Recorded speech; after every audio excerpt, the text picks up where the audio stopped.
Hello friends, आप सभी का स्वागत है मेरे यूट्यूब चैनल पे।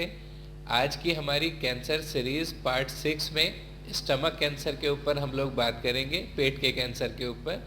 इसमें मैं आपको इसके कॉजेज़, इसके सिम्टम्स, इसके क्या क्या डायग्नोसिस हो सकते हैं और क्या हम प्रिकॉशंस लें जिससे हम इसको अवॉइड कर दें, ये हो ही ना, और क्या क्या इसकी होम्योपैथी दवाइयाँ हैं जिससे हम इसमें पूरी तरह ठीक हो सकते हैं। इसके विषय में आज की हम इस वेब सीरीज़, इस कैंसर सीरीज़ पे बात करेंगे।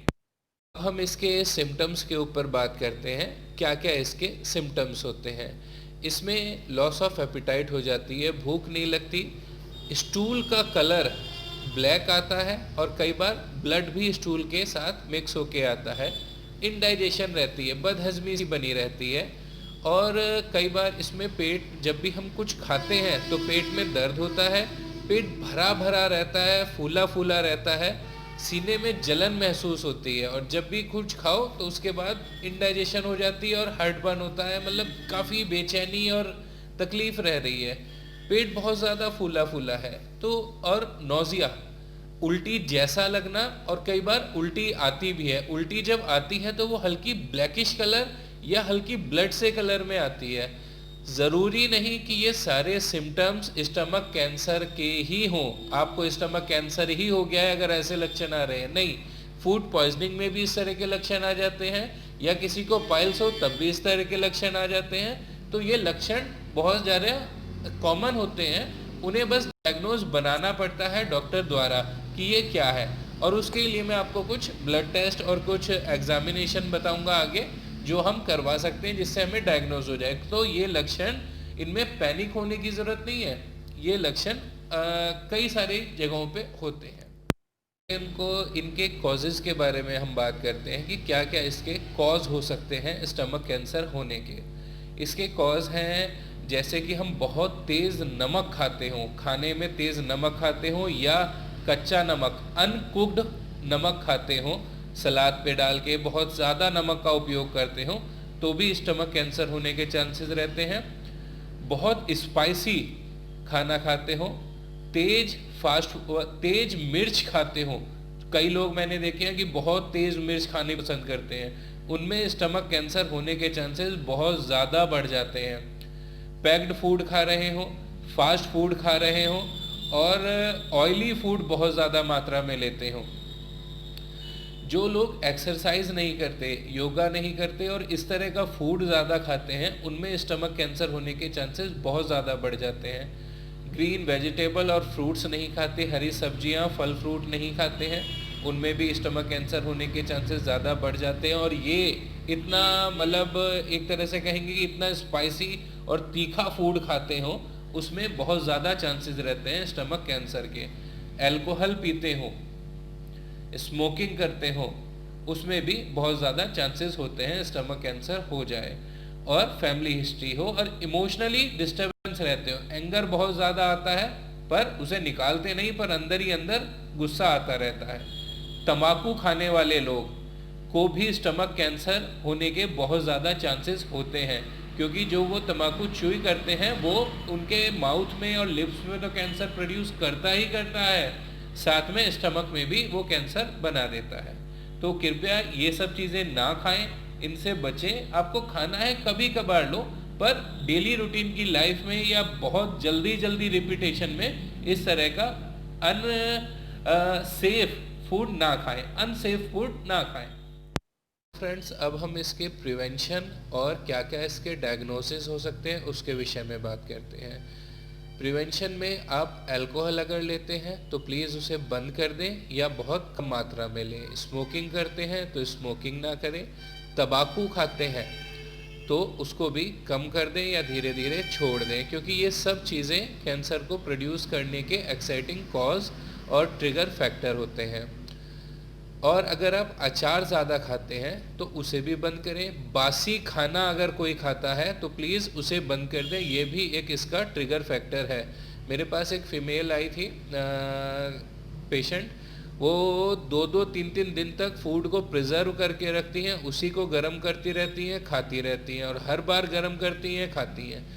इससे बहुत ज़्यादा वो फूड बासी हो जाता है और उसमें कुछ ऐसे केमिकल्स प्रोड्यूस हो जाते हैं उसको बार बार गर्म करने से और उस बासी खाने को खाने से, जो कि आपकी बॉडी में दर्दों को बना देगा, पेट की सारी समस्याएं खड़ी हो जाएंगी और भविष्य में कैंसर होने के चांसेस भी बहुत ज़्यादा बढ़ जाते हैं। तो प्लीज़ बासी खाना ना खाएं, हरी सब्जियां, साग, सब कुछ हेल्दी फूड खाएं और डेली योगा करें।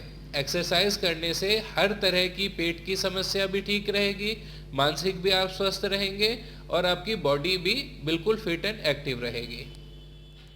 तो अब हम इसके टेस्टेस क्या क्या हैं, टेस्ट क्या क्या हैं जिससे हम इसका डायग्नोज बना सकते हैं कि कहीं ये सीए तो नहीं हो गया है। Endoscopy, ultrasound, CT scan, MRI, PET scan, biopsy, ये सारे इसके टेस्ट हैं जिनके द्वारा आप इसका डायग्नोज बना सकते हैं। आपकी प्रॉब्लम जो भी फेस कर रहे हैं पेट से लेके कि कहीं ये सीए की तरफ तो नहीं जा रहा। और इसमें कुछ ब्लड के टेस्ट भी करा सकते हैं जैसे कि सीबीसी, स्टूल टेस्ट भी करा सकते हैं।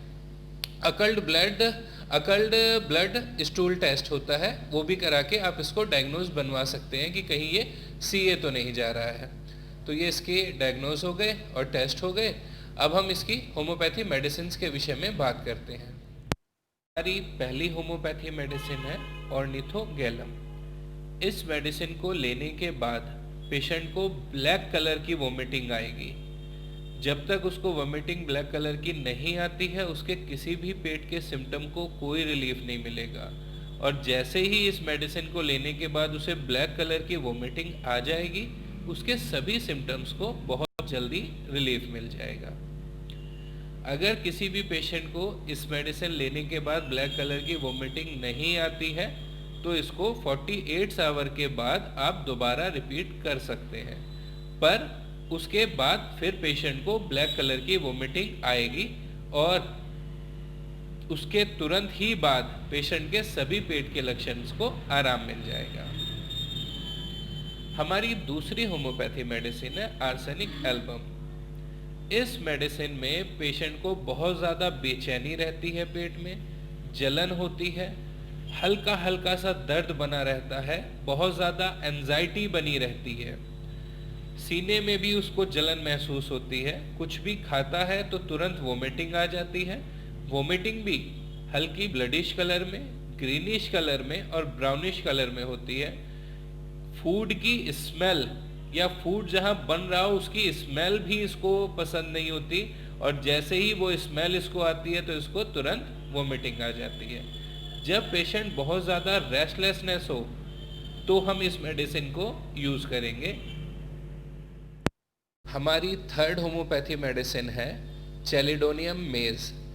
इसके सिम्टम्स हैं, इसमें एब्डोमेन कैंसर, स्टमक कैंसर के साथ साथ लीवर कैंसर भी होता है।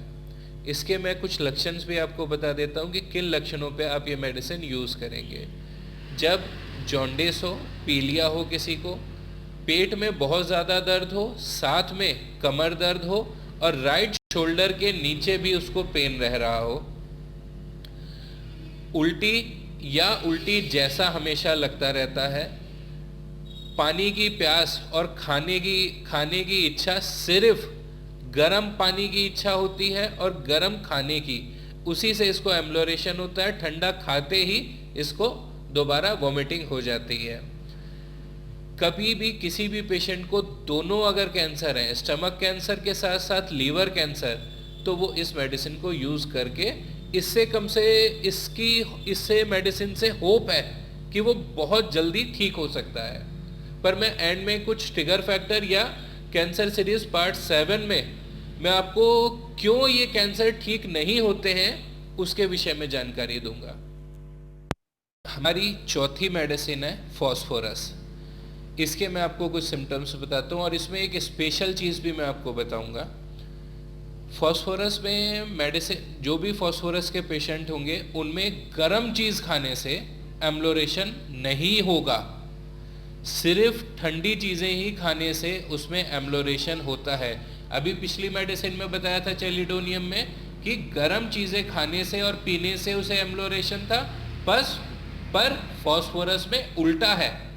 ठंडी चीज़ें खाने से एम्लोरेशन है, और ठंडी खाना खाने से और ठंडा पानी पीने से। जैसे ही वो पानी पेट में गर्म होता है तो पेशेंट को वॉमिटिंग आ जाती है। जब भी कुछ खाता है पेशेंट, उसके थोड़ी ही देर बाद उसे फिर भूख लगती है, फिर कुछ खाता है, फिर भूख लगती है। और ये मेडिसिन, अभी मैंने पीछे आपको इसके ट्रिगर फैक्टर बताए थे कि किन वजहों से स्टोमक कैंसर होता है। जो लोग नमक बहुत ज़्यादा मात्रा में खाते हैं और कच्चा नमक ज़्यादा खाते हैं, उन लोगों के लिए ये मेडिसिन है। Bad effect of excessive intake of salt की ये मेडिसिन है। कच्चा नमक खाने की वजह से जिनको भी बैड इफेक्ट हुए हैं, या नमक ज़्यादा खाने से जिनको भी स्टमक कैंसर की प्रॉब्लम हो गई है, या जो लोग ज़्यादा खाते हैं, तो वो इस मेडिसिन को यूज़ करके अपने सिम्टम्स को रिलीव कर सकते हैं। इसमें भी नोजिया वॉमिटिंग रहता है, पेट में जलन और दर्द रहती है। तो ये इसके सिम्टम्स थे फॉस्फोरस के। 5वीं मेडिसिन है हाइड्रेटिस। इसके सिम्टम्स मैं आपको कुछ बताता हूँ कि ये किन सिम्टम्स पे आपने लेनी है। हाइड्रेटिस में पेशेंट बहुत ज़्यादा वीक होता जाता है, डे बाय डे कमज़ोर होता जाता है। पेट हमेशा ऐसा लगता है कि जैसे बिल्कुल खाली हो और अंदर को धस सा रहा हो, और कुछ भी खाता है तो उसको वॉमिटिंग हो जाती है, एक्सेप्ट मिल्क और वाटर के। दूध और पानी के सिवा वो पेशेंट कुछ भी खाता है तो उसको वॉमिटिंग हो जाती है। ये इसके हाइड्रेटिस के मेन सिम्टम है। साथ में इसमें कॉन्स्टिपेशन भी रहता है पेशेंट को। बाकी दवाइयों में कॉन्स्टिपेशन नहीं था, पर इस मेडिसिन में कॉन्स्टिपेशन प्लस दूध और पानी के सिवा कोई भी चीज़ खाता है तो उसको वॉमिटिंग हो जाती है। सिर्फ ये 2 ही चीज़ इस पेशेंट को डाइजेस्ट होती हैं, वरना कुछ नहीं होती, और हर वक्त पेट में दर्द बना रहता है। ये 5वीं मेडिसिन हाइड्रेटिस के सिम्टम थे। 6ठी मेडिसिन है कैडमियम। ये बहुत ही स्पेशल और बहुत ही अच्छी मेडिसिन है। किसी भी पेशेंट का जिसको सीए स्टमक है और उसकी वोमिटिंग और नोजिया नहीं रुक पा रहा है, नहीं ठीक हो रहा है, आप ये मेडिसिन यूज़ करें, पूरी तरह नोजिया और वोमिटिंग ठीक हो जाएगा। इसका एक सिम्टम और है, वो पेशेंट को बर्निंग सेंसेशन होती रहती है, पेट में जलन रहती है, दुखन रहती है और नहीं ठीक हो पा रही है। आप ये मेडिसिन यूज़ करें, पूरी तरह ठीक हो जाएंगे। पेशेंट को वोमिटिंग आती है ब्लैक कलर की और ऑफेंसिव, नहीं ठीक हो रही है, ये मेडिसिन यूज़ करें। ये इतनी स्पेसिफिक दवाई है जो हर तरह के इस तरह के लक्षण को ठीक करती है। किसी पेशेंट को, सीए वाले पेशेंट को, सीए स्टमक वाले पेशेंट को ठंड नहीं रुक पा रही है, पेशेंट कांपता रहता है, उसे बहुत ज़्यादा ठंड लगती है, पूरा शरीर ठंडा पड़ गया है, आग भी अगर जल रही हो तो भी उसे गर्मी नहीं महसूस हो रही, आप ये मेडिसिन यूज़ करें, उसकी ये सारी प्रॉब्लम ठीक हो जाएंगी। जब भी वो लेटता है तो उसको ब्रीथिंग की प्रॉब्लम होती है, उसे ऐसा लगता है मेरी सांस रुक जाएगी और मेरा दम घुट रहा है। ये मेडिसिन जो भी पेशेंट सीए का है और उसे ये प्रॉब्लम से वो फेस हो रहा है, इस मेडिसिन को यूज़ करके वो अपनी सारी तकलीफ़ों को दूर कर सकता है। अब ये हमारा आज की टॉपिक यहीं ख़त्म करते हैं, और अगली जो कैंसर सीरीज़ पार्ट 7 में है वो प्लीज़ आप सभी ज़रूर सुनिएगा। वो बहुत ही इम्पोर्टेंट पार्ट है और इस सीरीज़ का लास्ट पार्ट है, जिसमें मैं आपको इसके कॉजेज़, क्या इसके कारण हैं सीए होने के, क्यों ये ठीक नहीं होता लोगों का, उसके विषय में आपको जानकारी दूंगा। ठीक है जी, जय श्री कृष्णा।